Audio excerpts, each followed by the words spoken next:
This is the fifth in a series of tutorials for the Anglican Office Book 2nd edition. This video will present an overview of the Office of Evensong. It's highly recommended that prior to watching this video, you watch the previous videos in this tutorial series. Evensong is the twin of Matins and follows the same general structure. Prior to praying the office, we always want to mark our book. So here I have our white ribbon, which we use in the section of the ordinary. I have it set to the page 266 for Evensong. Then we should check our lectionary readings. We'll take the black ribbon. If today is a day without assigned readings for a saint's feast, as are most days in the year, we will consult the normal part of our table. For this example, we are looking at the 13th Sunday after Trinity, and let's say we are on Thursday of that week. So, in our lectionary, we have the Evensong lessons all on the right page, and the Matins lessons on the left page. So we'll find the 13th week after Trinity, Thursday. Our first lesson is from Ecclesiasticus. Now, in the American lectionary, deuterocanonical books are always designated in italics.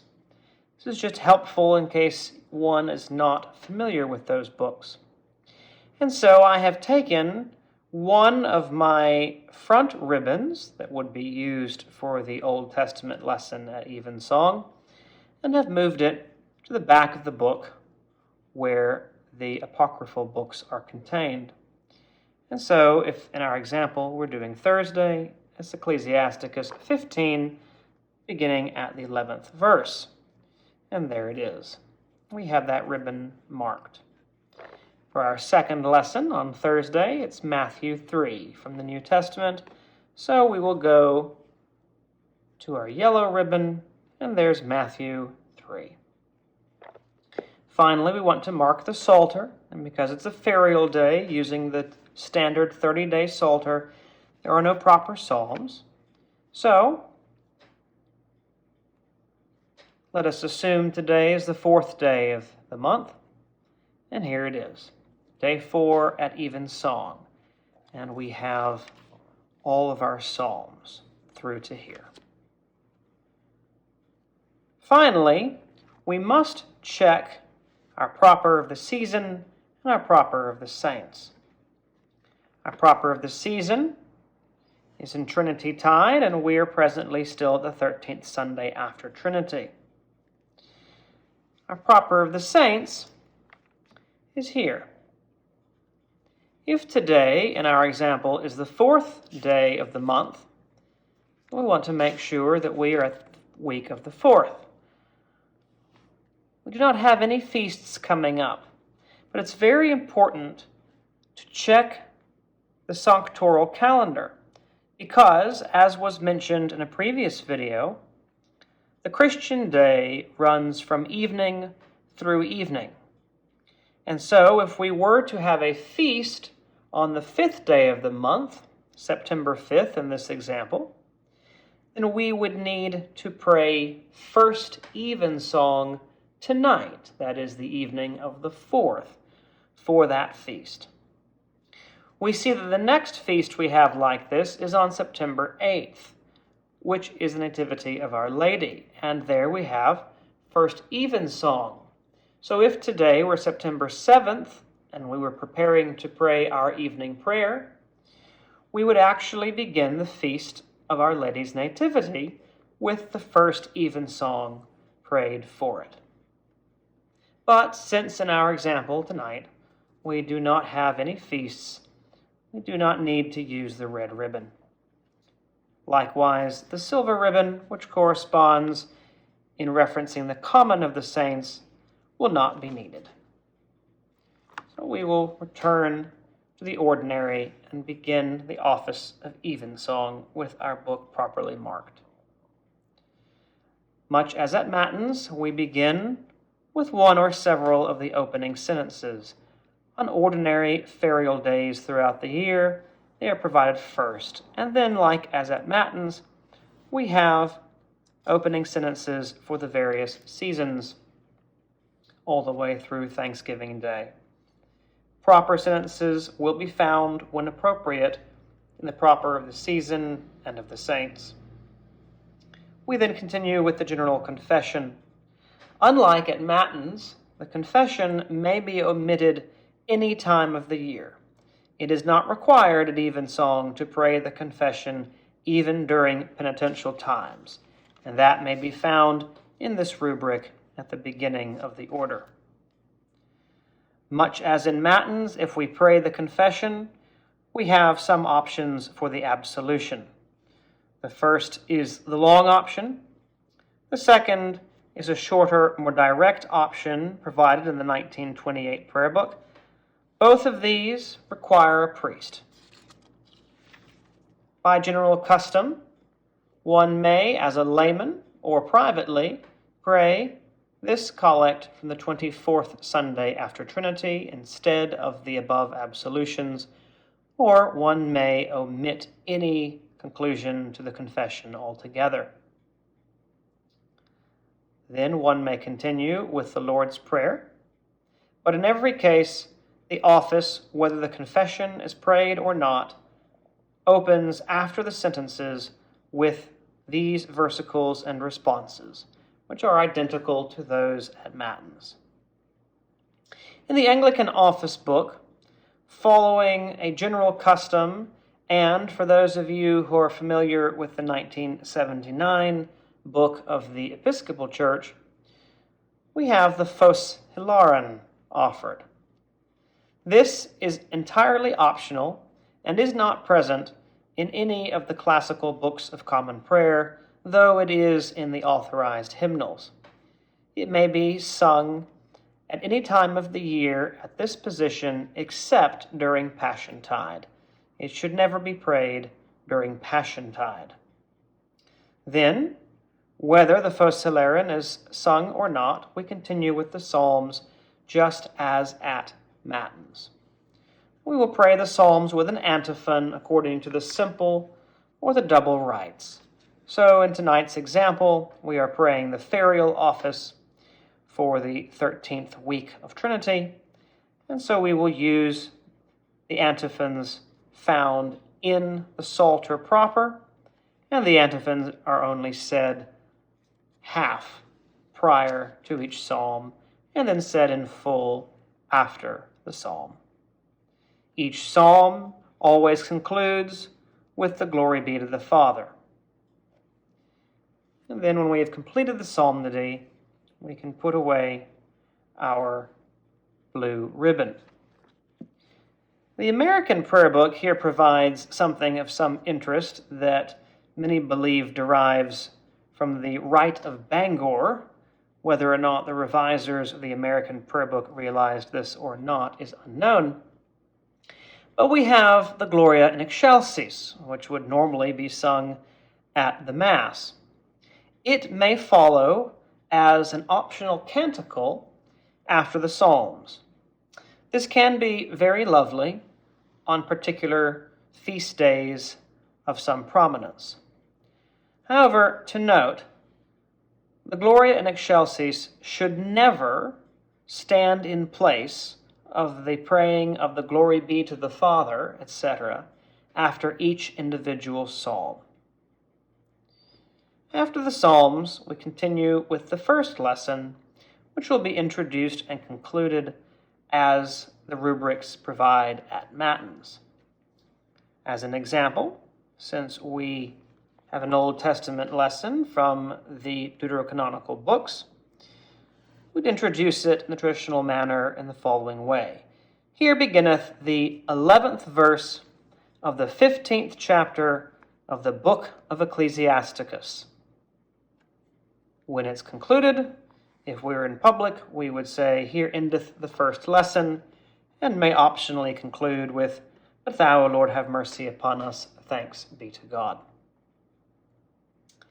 The office hymn then follows, and as at Matins, this hymn is variable depending on the day, the season, or the feast. In our example, it's Thursday, so we would pray the Thursday hymn, Magna Deus Potentiae. The hymn concludes with the versicle and response, and then here we have the antiphon that would be used on a ferial day. So in this example, we would pray the first half of the antiphon, as is customary for the simple rite used on ferial days. He hath put down the mighty. After which point we then begin the first canticle, My soul doth magnify the Lord, etc., concluding always with the Glory be, and then we would repeat the entire antiphon. He hath put down the mighty that persecute the holy, etc. If this were a feast day, the hymn, the versicle, and the antiphon would all be taken from the proper or common, depending on the feast. It is noteworthy to state here that the American Prayer Book offers two options other than the Magnificat as the first canticle. The Magnificat ought to be prayed invariably and must be prayed on all Sundays and all feasts. However, in private recitation on ferial days, it is permitted to pray one of the alternative psalm canticles. After the Magnificat follows the second lesson, read in like manner as the first. Then we have the second canticle. There are three options given. Ordinarily, and the standard prayer book practice, is that invariably the Nunc Dimittis is prayed here at Evensong.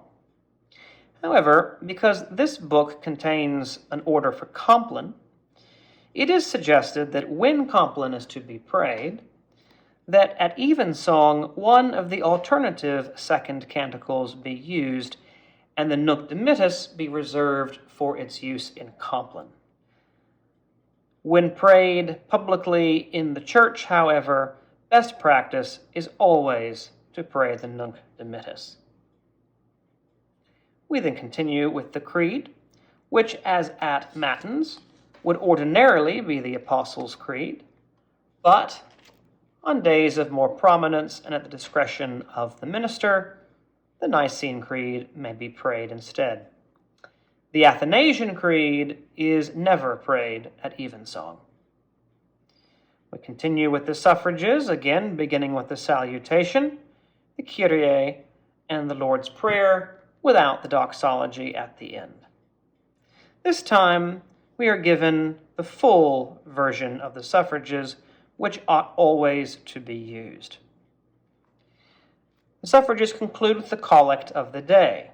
As stated at Matins, if it's a ferial day, that collect will ordinarily be of the previous Sunday. In our example, the 13th Sunday after Trinity.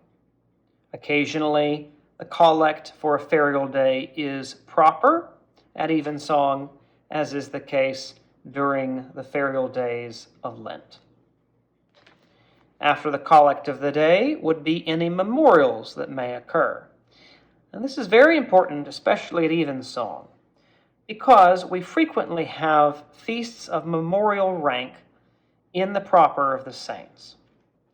So, if, for example, tonight were September 1st, and tomorrow is September 2nd, we see that we would have tomorrow St. Stephen of Hungary, who is a memorial rank. Remember, the Christian day begins at even. And so, when we have a feast of memorial rank, this memorial is prayed after the collect of the day, at Evensong the night before, and then at Matins the day of. So if today were September 1st, we would need to pray the memorial of St. Stephen of Hungary for the evening in order to introduce his feast. We would, of course, determine this prior to praying the office, but for this example, in order to find the necessary texts for the memorial, we want to turn to our section for memorials. And being that St. Stephen is a king and confessor, or what is also known as one confessor, not a bishop, we find that section right here. And here we have our first Evensong texts. And this will always be used for feasts of memorial rank. We would pray this antiphon, this versicle in response, and then the collect. Ordinarily, a collect is given for us, and there it is. If one were not given for us, we would need to use one of the common collects given here. For all feasts of memorial rank, the memorials are offered only at First Evensong and at Matins. No feast of memorial rank is ever observed with a second Evensong memorial. In the case of September 2nd, in our current example, we then see that we also have a memorial of the raising of St. Lazarus. In this case, the memorial texts are provided for us, and we see antiphon at Evensong, that is the Evensong the night before on September 1st, followed by the Evensong the Matins the day of on September 2nd. And there's our antiphon, our versicle in response, and our collect. In either case, whether we have memorials or not, after the collect of the day and those possible memorials, we continue like at Matins with two statutory collects, the collect for peace and the collect for aid against perils. And then again, as at Matins, we have the optional seasonal anthem which may be prayed, and these are found divided by season beginning on page 281. We are presently in the season of Trinity Tide, so we would find Trinity Tide, and today is a weekday. We would pray this antiphon, the versicle response, and the collect. If it were a Saturday or a Sunday evening, we would pray this alternative anthem. After the collects, as at Matins, we may optionally continue with intercessory prayers taken from this book,